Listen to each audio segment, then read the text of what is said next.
All right. Good evening. Good evening, everybody.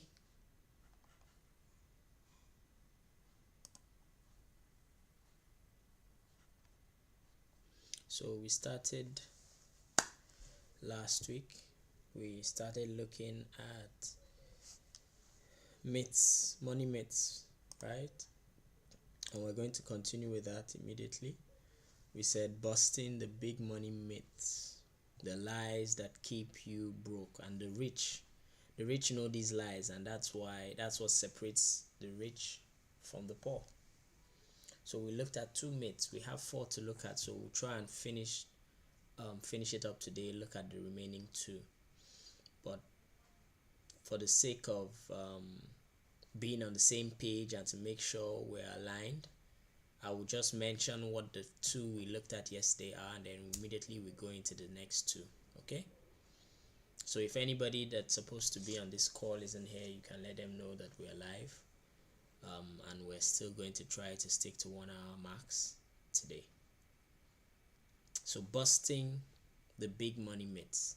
So what are those wrong concepts, wrong beliefs that have kept people in a rut, going up, down, not achieving the levels they want to achieve financially?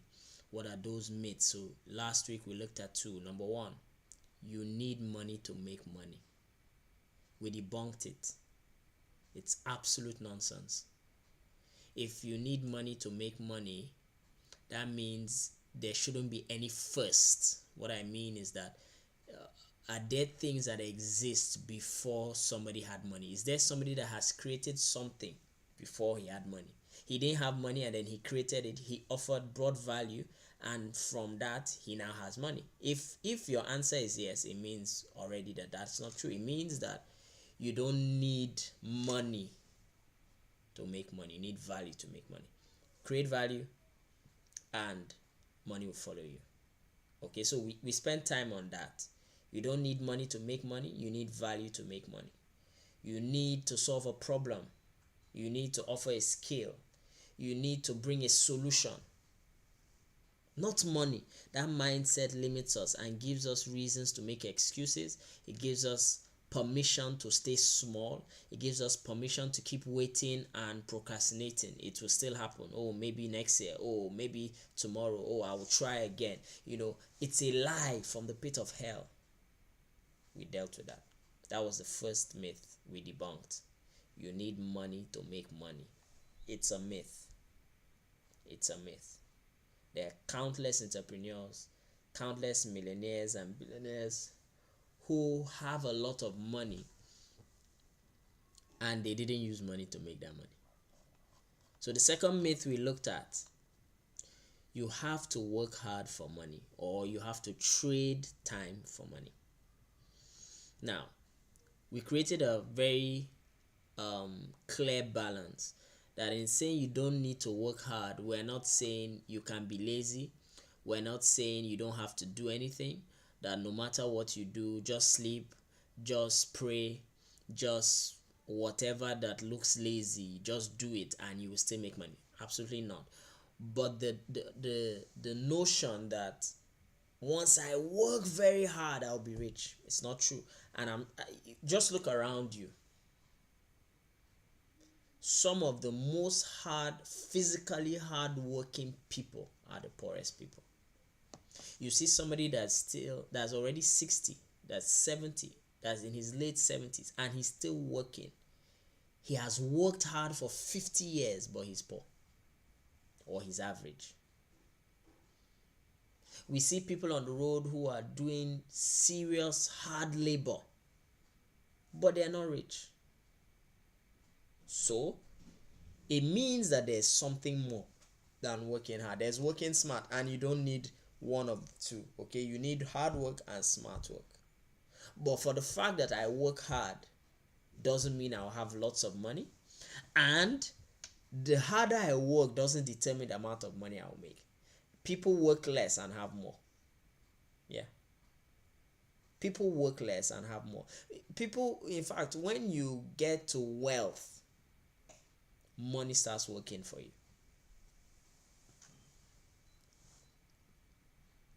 So you have to work hard for money. You have to trade your time for money. We spent time on this also. We made it very clear, and it was clear. I trust God that you saw it in a different light. That if you have to exchange time for money, you're already limited, you're already stuck, you're already limited with the amount of money you can make, because you only have the same amount of time. You have only 24 hours in a day. No matter what you do, you will never have more than 24 hours a day. So if 1 hour gives you $1,000, you can never have more than 24,000 in a day, because the time you have is more. But what if I leverage other people? What if 1 hour gives me $1,000? $1,000. 1 hour, $1,000. So if I work for 24 hours, I'll make the max I can make. And obviously nobody's going to work for 24 hours, but we're using it for an example. I just want to show you that there's a limit, then we'll move on. So if I work for 24 hours in a day, the max I can make is 24,000 in a day. But what if I learn how to use leverage and systems? This is what we talked about. If I learn to use leverage and systems, it means I can hire 20 other people to work 24 hours. So my 24,000 now becomes 24,000 times 20. Now, once I learn leverage, there's no limit. So when I hit the peak of the 20 I hire, I can hire another 20. Then I can hire another 100. Then I can hire 1,000. Then I can hire 2,000. There's no limit. Once we learn leverage, there's no limit. But once you work based on time, this is what I have to do to get this. You personally, you will always be limited. You can't be rich. If a man gets rich that way, he will die young, because he will burn out. So we must learn leverage. I hope this little times going back, revising what we did, you remember where we stopped. So let's go on to number 3. So the third myth: you must save every penny. You must be extremely frugal to get rich. It's a myth, and it's a dangerous myth. So myth number 3: you must save every penny. You must save every kobo. You must save every dollar. You must save every naira, every 1,000, every 2,000. You must save, and you must be extremely frugal to get rich. That's a myth, and it comes from a scarcity mindset. It doesn't come from a wise or financially intelligent. No, don't worry, we'll debunk it. Remember, I said beginning of last week, when we met last week, I said forget anything you used to know, forget whatever you used to think. That's the only way this will work. Remember, we're coming here to change our mindset. The Bible says, Romans 12:2, do not be conformed to this world, but be transformed by the renewing of the mind. So it means that where I am is based on the way I've been thinking. What I've been able to achieve and what I've not been able to achieve is as a result of my thought pattern. Guard your heart with all diligence, for out of it flow the issues of life. So I have no excuse. I don't blame anybody, I blame me. So that's why we're here. If I am not challenging the way you used to think, I'm not doing a good job. Because the way you used to think, and I'm using used to intentionally, the way you used to think is what has kept you where you are.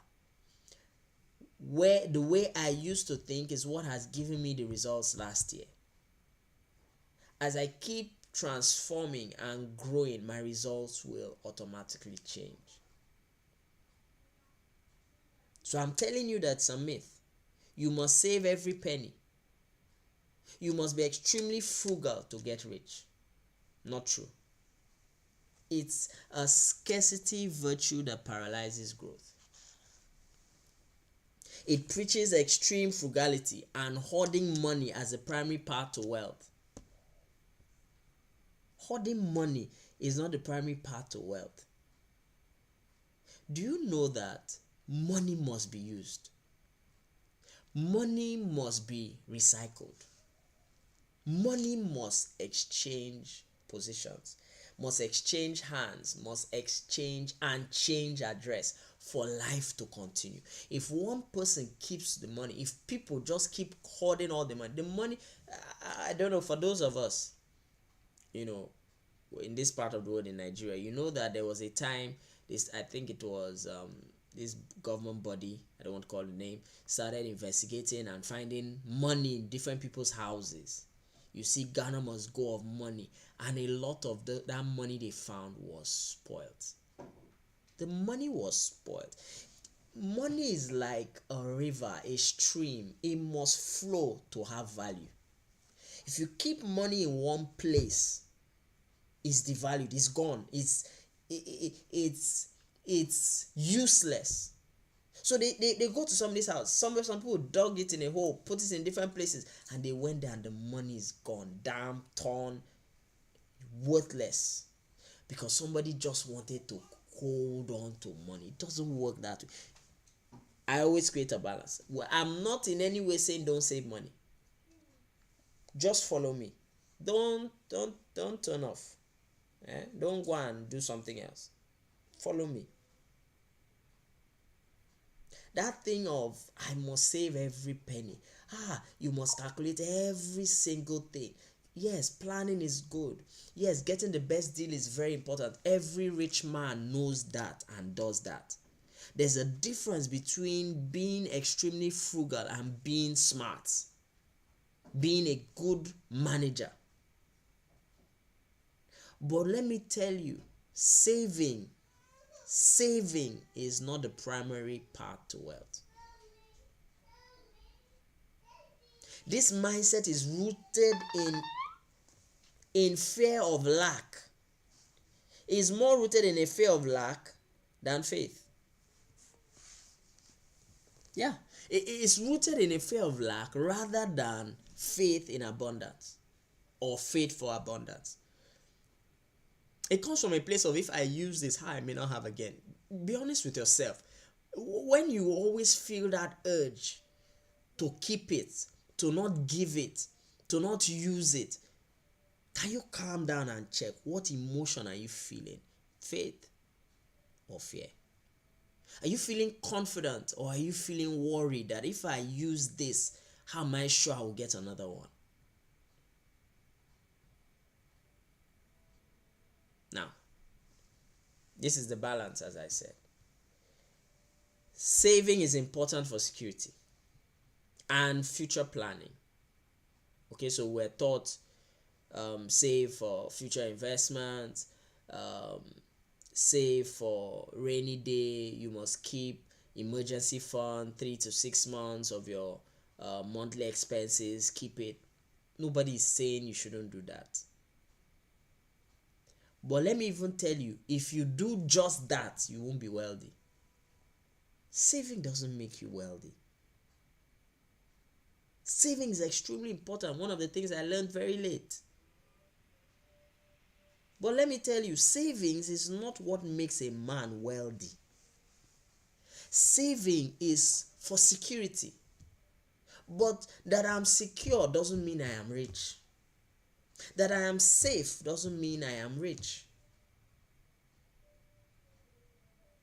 That I've kept something for the future doesn't mean I will multiply it in the future. You don't save your way to true wealth.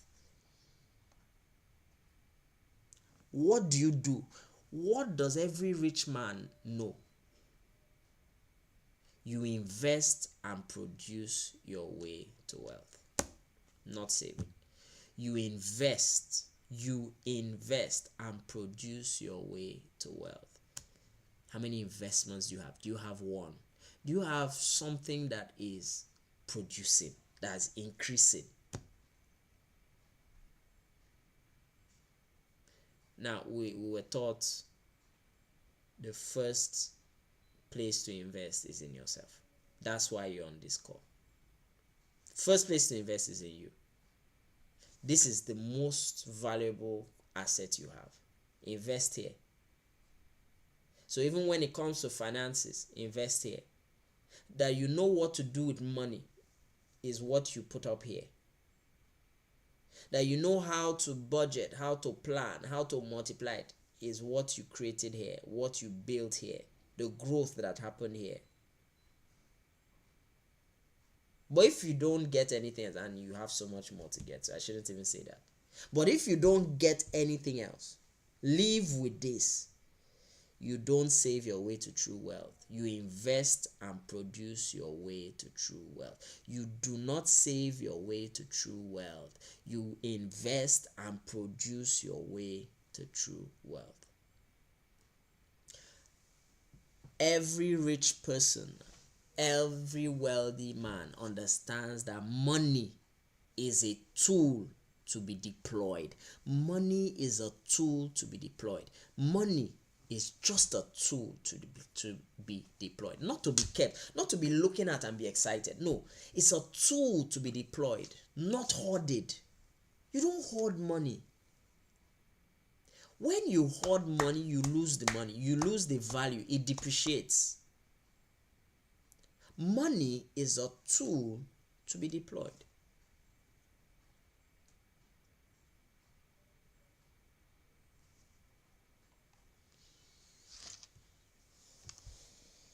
So, let's continue with some proofs. So, the rich know that there's a difference between cost and investment. There's a difference between cost and investment. What would it cost me?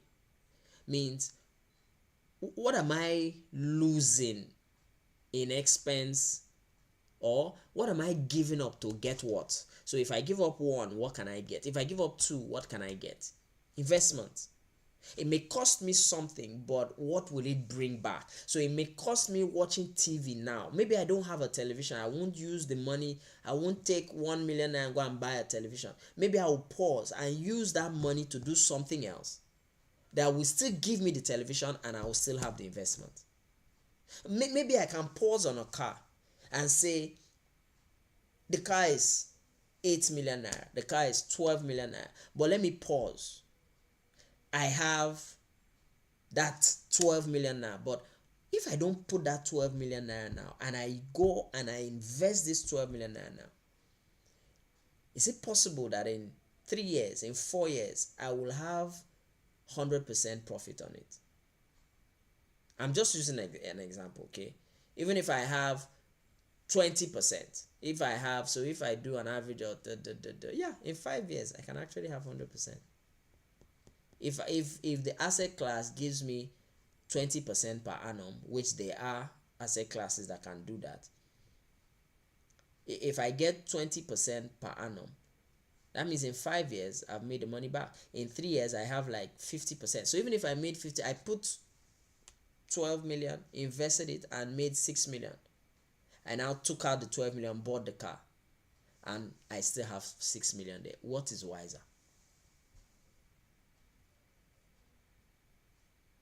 At the end of the day, the time will still go. The 1 year will still pass. The 2 years will still pass. The 3 years will still pass. And if I got the car then, it may have lost value. I'm just using this as an example for you to see the way you can think. I heard Myron Golden teaching something, and it was amazing. So if you want to go and let's say you want to go on vacation, you can decide, this is what I am not going to take from the money I have for vacation.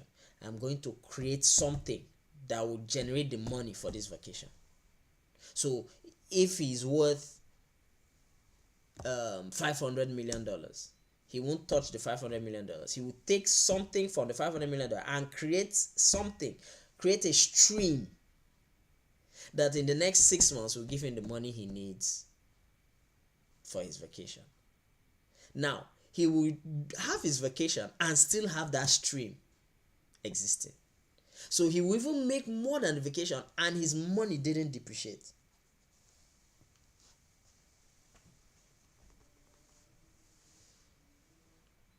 So the rich are willing to spend or invest money on things that will generate more money.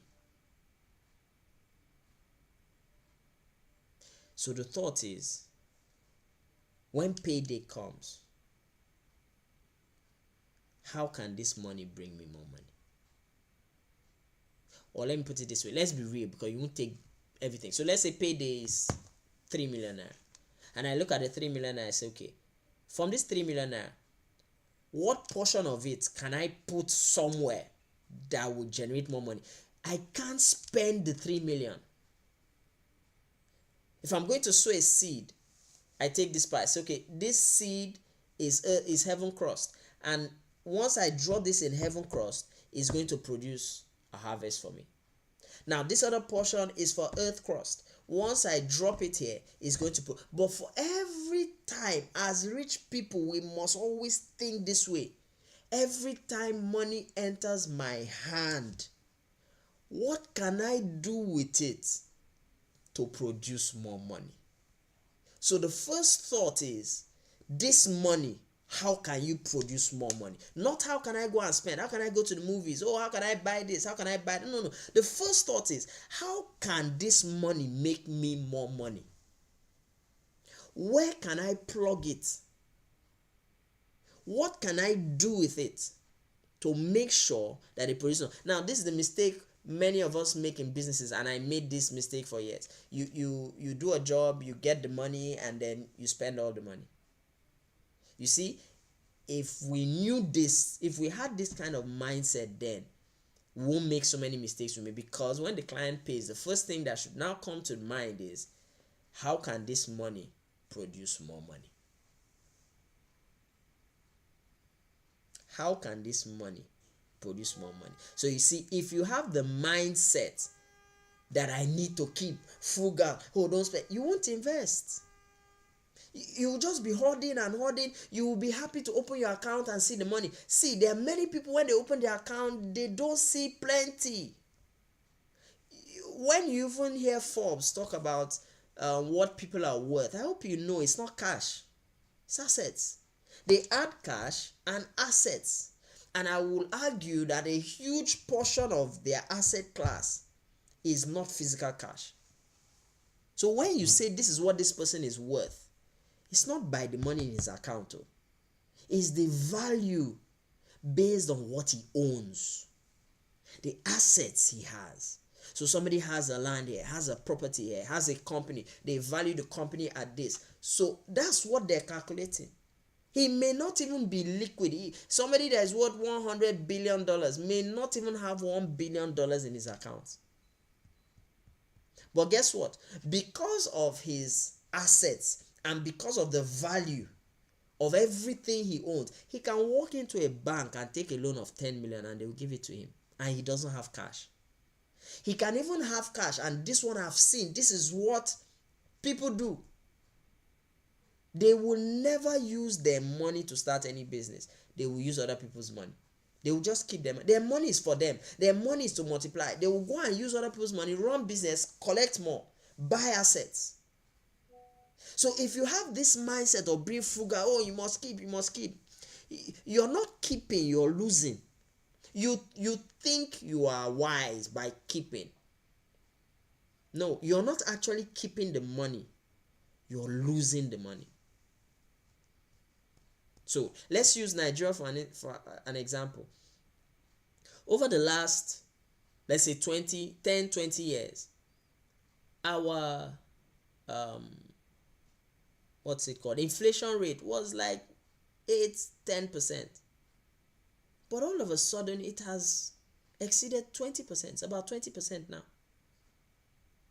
So it means if I was hoarding money, I just like seeing the money in my bank account. If the inflation rate is 20% now, that means in a year, if I had 1 million in my account, the value of that money now is 800,000. I've lost 200K.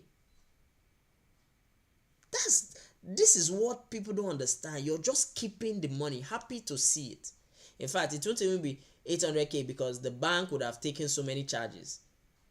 You notice in the night, you see 50 naira gone. 150 naira gone. Calculate that every day times 365.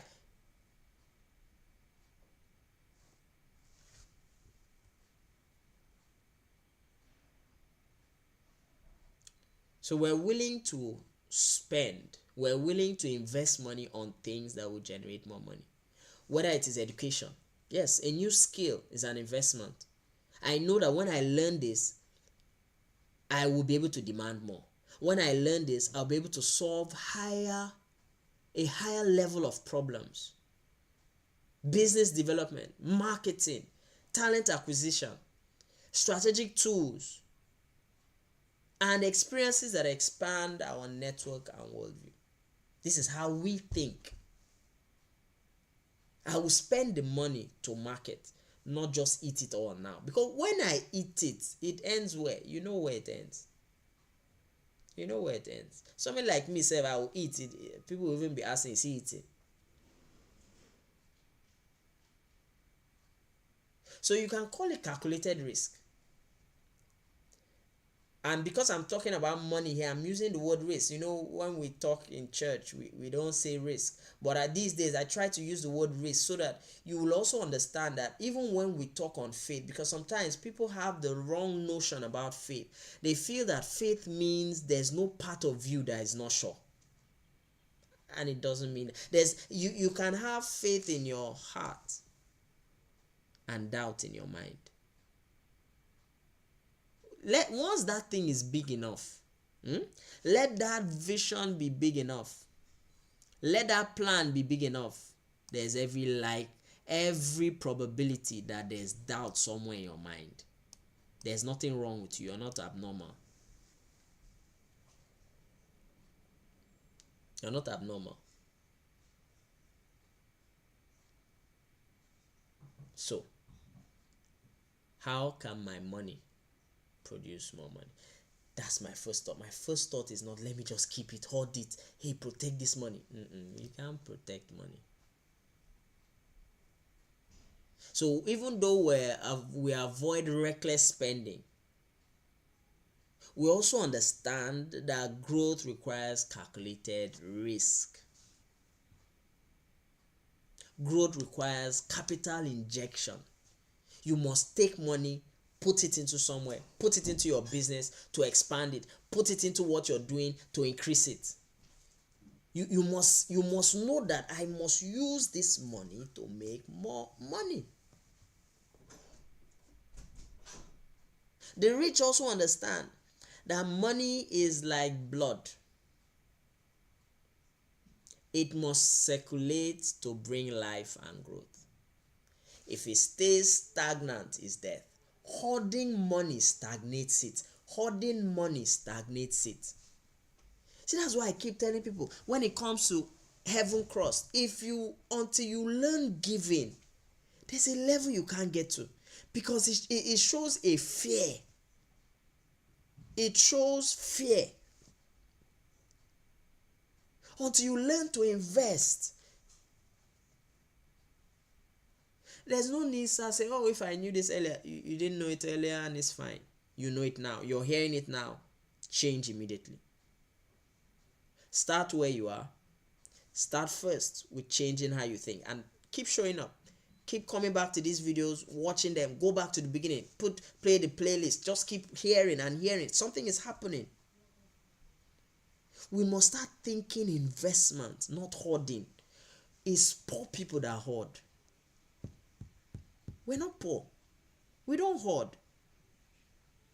Money is like blood. Money is like a stream. It must flow. It must circulate. Hoarding it stagnates it.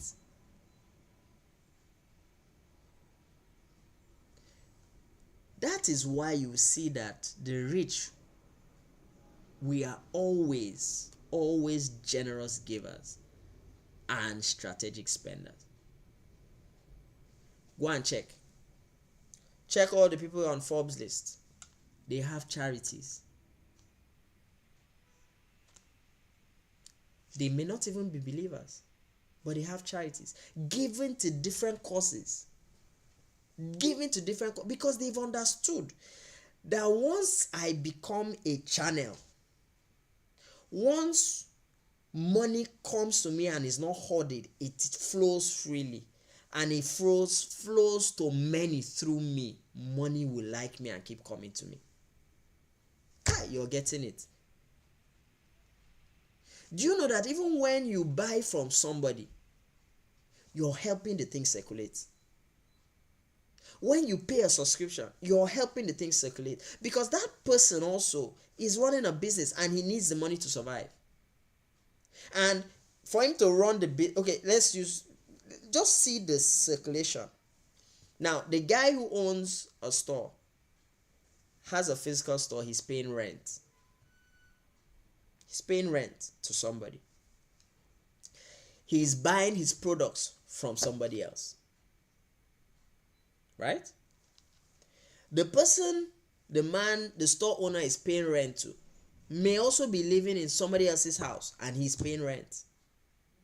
And he uses the money he gets from there to pay his rent and to give his wife to stock up the house, to pay for his children's school fees. Now the children's school fees, the owner of the school is also using that money to provide solutions for children.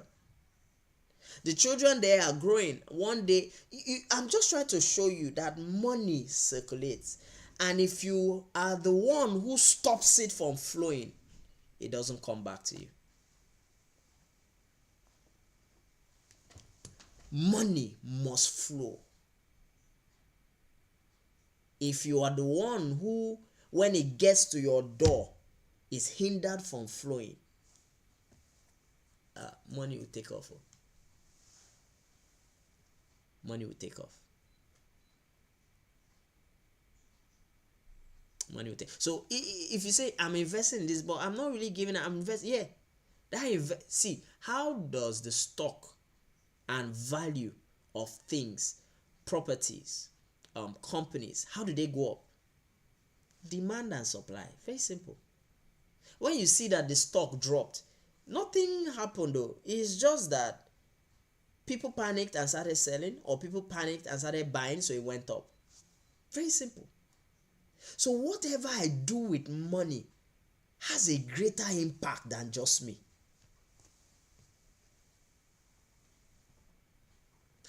And that should even make you feel important as you are. You're a big player in the game.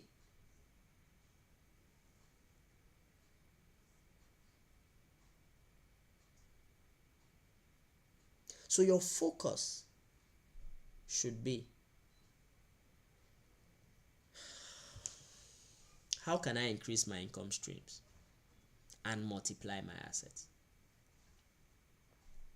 Not how can I hoard money? How can I hold on to what I have? No. My focus should be, how can I increase my income streams and multiply my assets?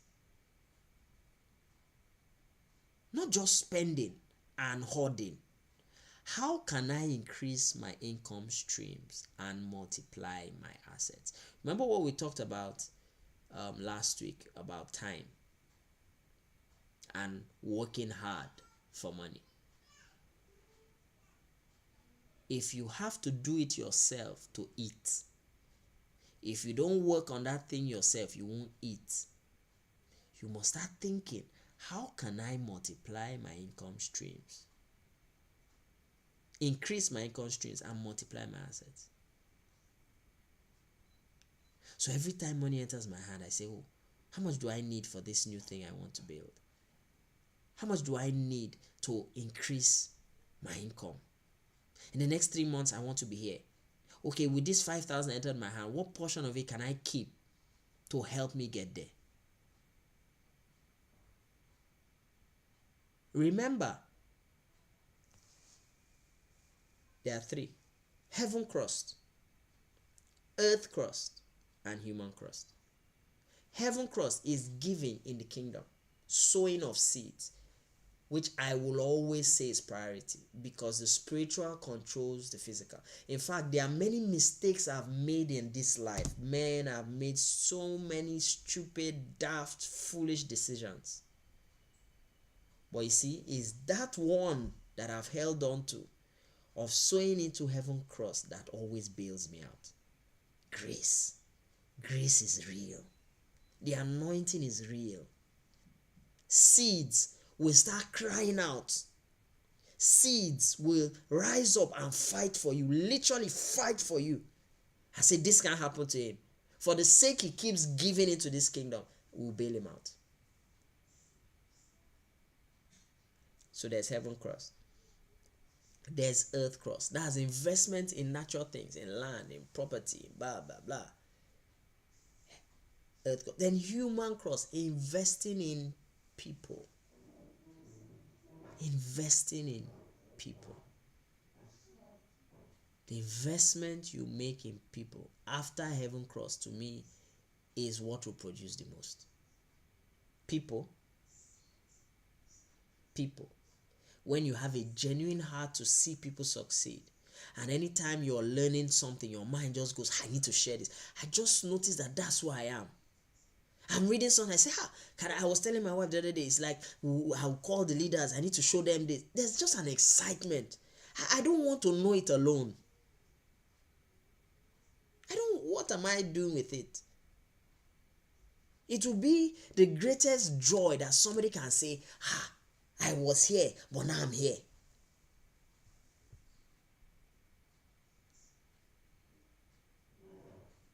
So the focus must be, how do I increase my income streams? And how do I multiply my assets?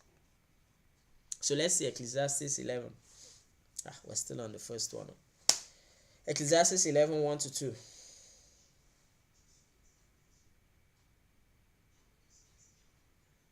I'm using New Living Translation. Ecclesiastes 11, 1-2. Then we'll read verse 6. Send your grain across the seas, and in time profits will flow back to you. Send your grain across the seas. I want you to picture it. Imagine carrying grain and pouring it on the sea. Do you even see where it goes? You can't even watch it. You can't monitor it. The waves will just flow and it carries it away. You can't even track it. This is what the Bible is saying. Send your grain across the seas, and in time, somebody say in time. Type in time on the chat. In time, profits will flow back to you. So you don't know what happened. You didn't even know where the waves took it to, but just relax. In time. Somebody say in time, it will flow back. In time, it will flow back. In time, it will flow back. Verse 2. But divide your investments among many places. See, that's why I said, how can I multiply my assets? Increase my income streams. Income streams. So what if this income fails? What if I have 5 income streams and 1 goes? I still have 4. But if I have 1 and 1 goes, it's a prayer point. If I have 5 and 2 go, I still have 3. The 3, what I generate from the 3, I can still produce another 3. This is the Bible. I love the Bible. It's complete. There's nothing you're looking for that is not here. Divide your investment among many places, for you do not know what risk lie ahead. This is the Bible. It's telling you risk. When the Bible tells you don't know what risk lies ahead, then you should know that risk is real. You should know that you really don't know everything that will happen. For you do not know what risk lies ahead. Now let's see verse 6. Plant your seed in the morning and keep busy all afternoon, for you do not know if profit will come from one activity or another, or maybe both. So you plant in the morning and you keep working on what you planted in the afternoon. And remember, you're working on different things. You have different things, because it says, for you do not know if profit will come from one activity. So woe to the man who has only one activity. Woe to the man who has only one stream. What's your hope? The Bible says you don't know which one will produce, so make sure you don't have just one. When this thing started dawning on me is when I heard Pastor David say he has 8 streams and he wants to raise it to whether 10 or 12. That's when I said I must raise my own to 5. How many streams? Remember, there are different streams. Even if you have multiple jobs, there are streams. But remember what we said last week, you must start positioning yourself not to see streams as what you must always do physical work to get. There have to be streams where you are sitting down and you are getting paid.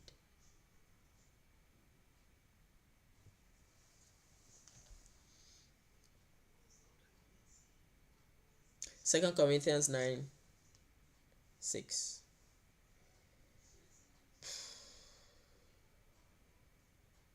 Second Corinthians 9:6-8.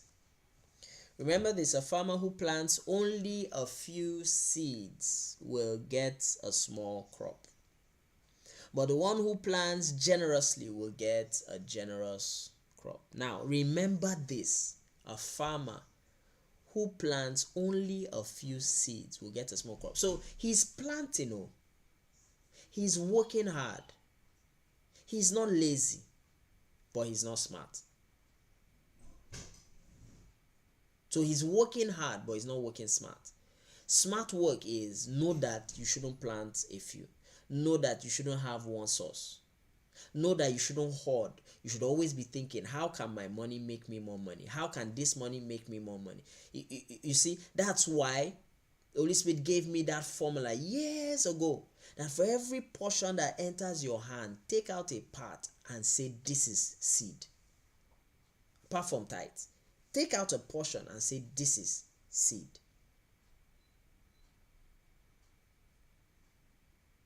So that means that for every time there is increase in my hands, there is more increase coming from that increase.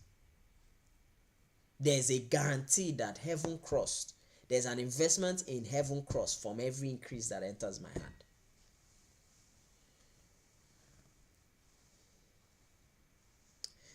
Verse 7.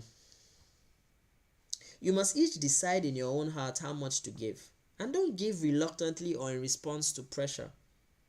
For God loves a person who gives cheerfully. Verse 8. And God will generously provide all you need. Then you will always have everything you need and plenty left over to share with others. So see the flow. I plant generously, I reap generously. And my reaping generously is not just for me to be happy, to enjoy with my family.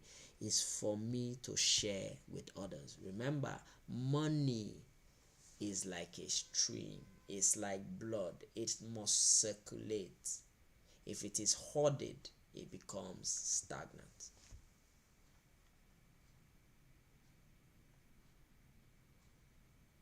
So this myth keeps people small.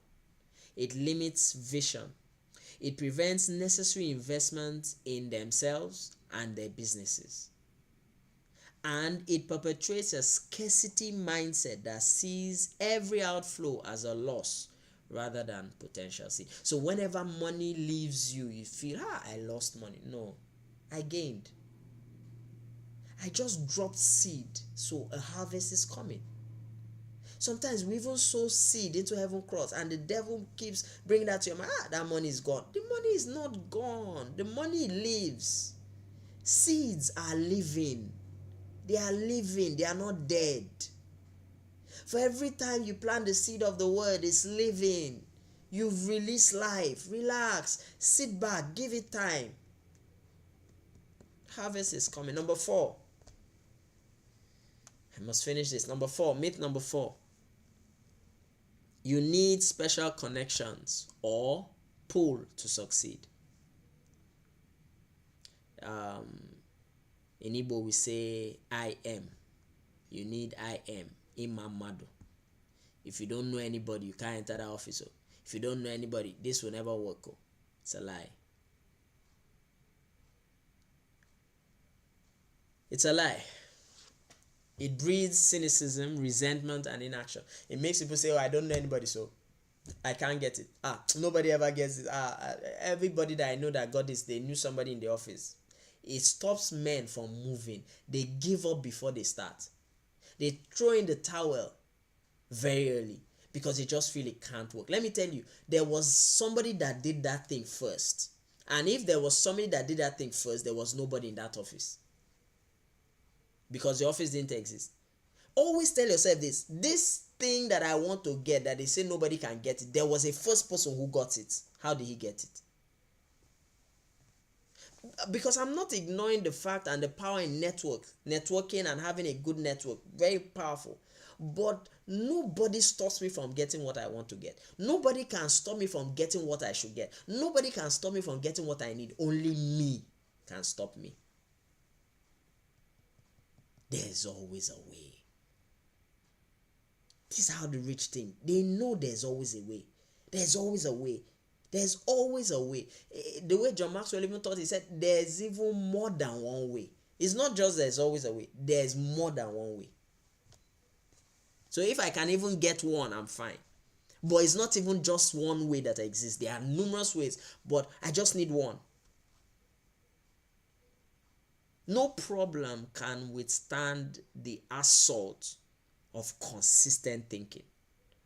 No problem can withstand the assault of a focused, consistent thinking. If I just stay on that problem and I think it through, I will get the solution. The issue is, do we think it through?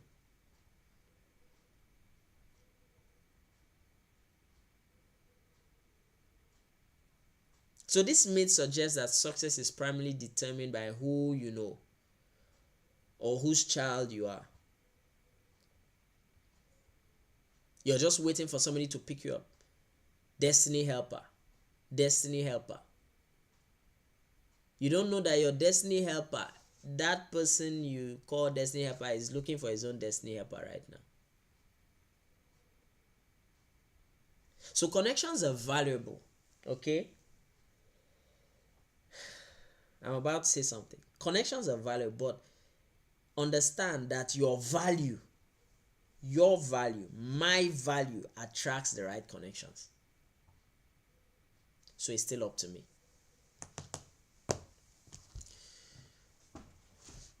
No argument, connections are very powerful, very important. We know that. We use it. We maximize it. I go out of my way to try and connect with people, offer them things just to get their number. I do it. I have contacts of people you may not even imagine. And I didn't know them from anywhere. I intentionally looked at this person and said, I want to know this person. Very powerful. But for everyone I did that to, I offered value. I didn't come to them and say, oh, wow, this, oh, can I have your number, please? No. I go with value. I'm offering you something. I offer them what they want. I offer them what is valuable to them. And they openly give me the number.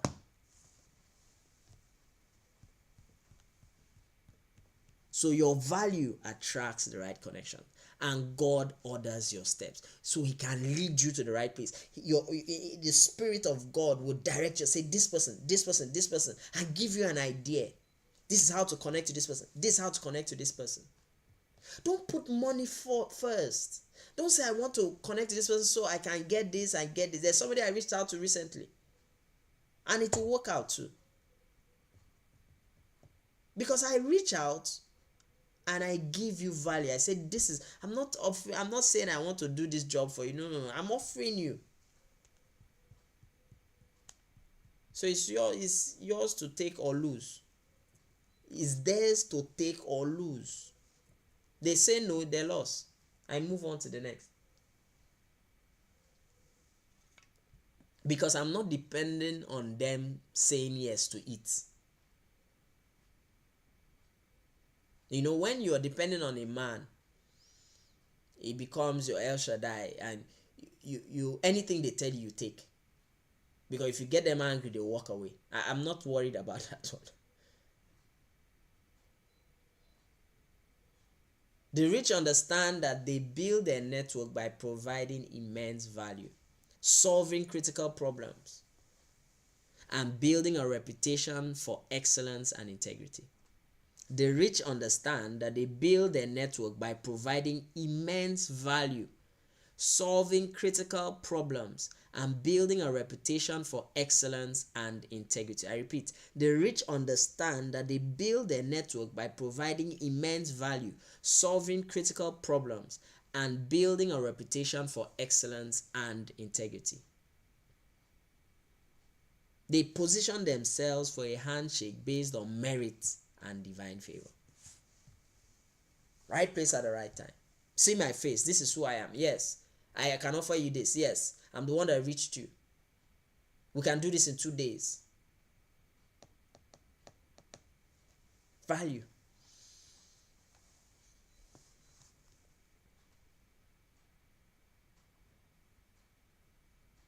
So, I don't need people.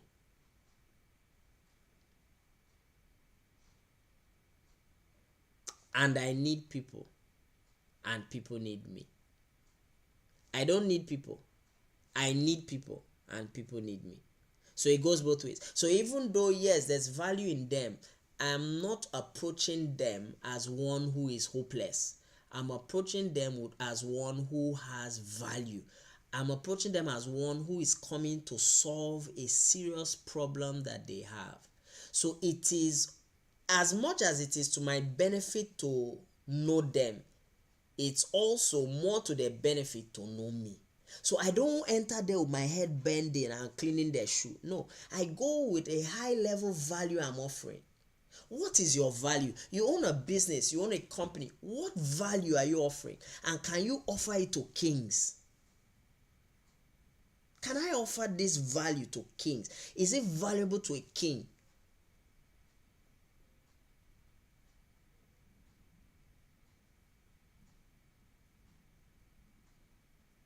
So when we go in, we solve problems, we build relationships and demonstrate competence. So we now become attractive to influential people. So I make an offer. I say this will cost 5 million naira. And somebody else tells that same person that they will do it for 500,000, but they still go with you. Why? I was in a meeting with a client and she was saying, with all this AI, with all this happening now, we could get this thing done much cheaper. I even saw it much cheaper and did it, but I just wanted to be sure of the level of delivery we will get. That's why we went with you. Duh. Value.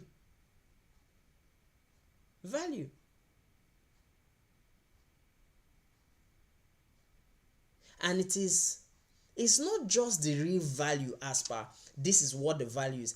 It is the perceived value. It is perceived value. So value could be anything. I could offer somebody now something worth 1 million naira and he doesn't know it. He doesn't know it's worth 1 million naira and he's even angry that I thought you give me food.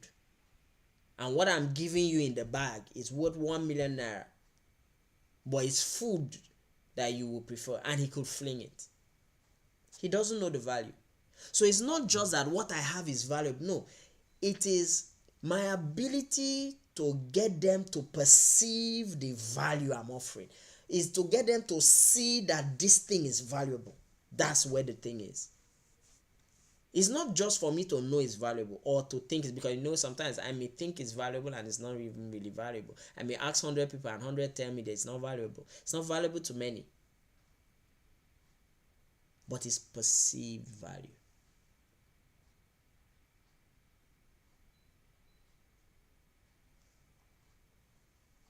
So we have a strong reputation for delivering results and operating with integrity. When you have a strong reputation for delivering results and operating with integrity, it will open more doors than any connection will. I'm telling you. A strong reputation for delivering results. Like the example I said, we saw much cheaper, but I didn't want to take the chances. Reputation. The reason we pay more for some brands of clothes. Reputation. It will last. It's strong. It's durable. It commands respect. Sometimes it's not even stronger than the cheaper one you will buy. But it's just that when you enter a room, there's an aura you want. There's a way you want to feel because you're wearing it. And there's a way you are perceived because you're wearing it. That's why you pay the money, the extra money. That's true. The reason somebody buys this car versus this car is not that the other one cannot take you from point A to point B, but there's a style in which one will take you to point A, from point A to point B. A style, a charisma, an aura that you will use to enter there. A comfort also that you will enjoy. That's what you're paying for. Perceived value. But somebody else who doesn't care about that doesn't mean much to him. So a strong reputation for delivering results and operating with integrity will open more doors than any connection ever will. So don't wait for connections to get opportunities. Create opportunities through innovation and identifying gaps in the market. You go and create those opportunities. Look at what is missing. Look at what you can do. Pray. He who lacks wisdom, let him ask. Father, I ask, what is the solution? What is the solution? What is the diamond in this market that nobody has seen? Pray and think it through. Once I create something that didn't exist, once I create something that solves a lot of problems, let me tell you, kings will. The Bible says kings come to the brightness of your rising. It didn't say kings will come and help you rise. It said kings will come to the brightness of your rising, meaning you're already doing something. You're already bright. There's already a light on. You are rising. As you are rising, they will notice you. Not when you are in your room waiting for destiny helper. Kings will come to the brightness of your rising. So there's something you're already doing. You've positioned yourself with value and you are coming up. They will now come and seek you out.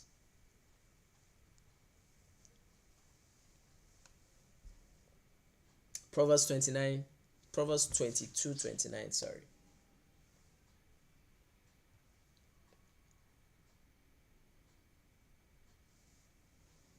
Do you see any truly competent workers? They will serve kings rather than working for ordinary people.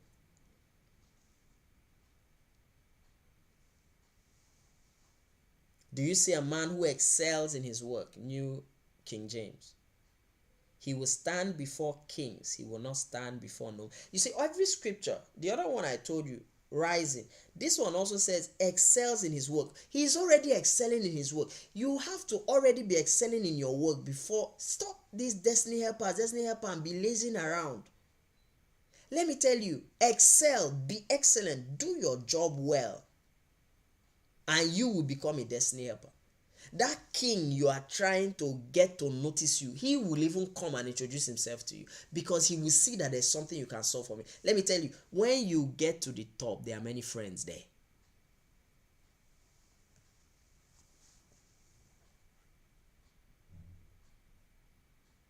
He will stand before kings, not unknown men. Excellence in your craft attracts high-level connections. Excellence in your craft attracts high-level connections, regardless of your starting point. If you like being the village, if you like being the lowest form, have nobody, your parents didn't know anything, it doesn't matter. Just excel, just bend down, develop, keep building, keep learning, keep tweaking. Psalm 37.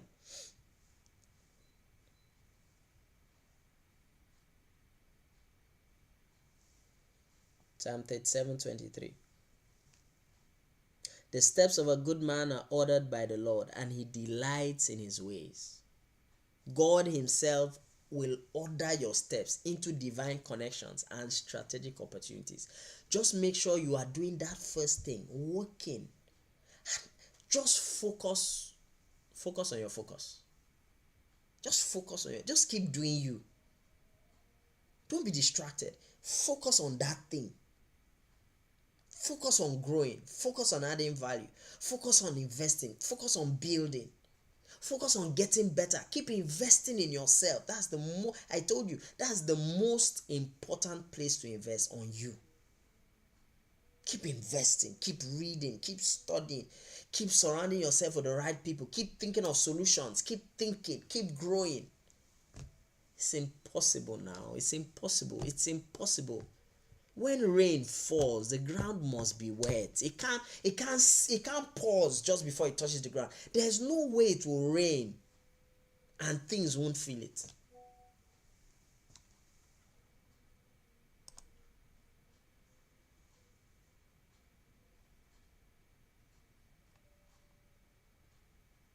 Let's stop here.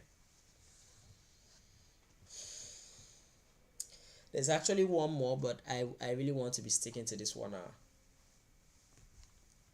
So I'll see how we'll do that last one. Maybe we'll do a summary, take a lot of questions, and then handle the 5th one, and then I'll see if we'll add something else. We'll see how it goes. But let's stop here. Let me see if there are any questions.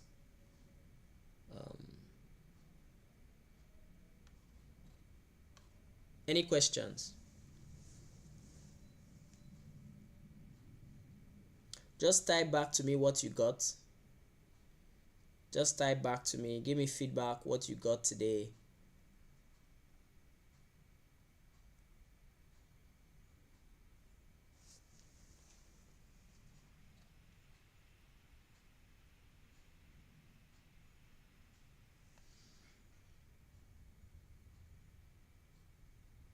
You do not save your way to true wealth. You invest your way to true wealth. Money is a tool to be deployed. Yeah.